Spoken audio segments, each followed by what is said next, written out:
Carbon लगी हुई है। आपने 125 के सिलेंसर का ओरिजिनल साउंड बनाना है तो आप इस तरह कर सकते हैं, इसके अंदर से कार्बन निकल जाएगी।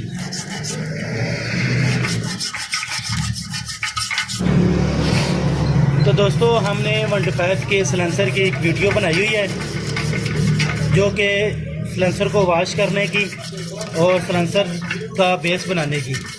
तो आपने अगर वो वीडियो देखनी है तो हम ये स्क्रीन पर आपको थंबनेल उसका नज़र आ रहा होगा, तो हम डिस्क्रिप्शन में लिंक दे देंगे तो आप वीडियो देख सकते हैं। तो ये देख सकते हैं ये नीचे भी कार्बन निकल रही है, तो इसको झाड़ेंगे तो आपको चेक करा लेंगे।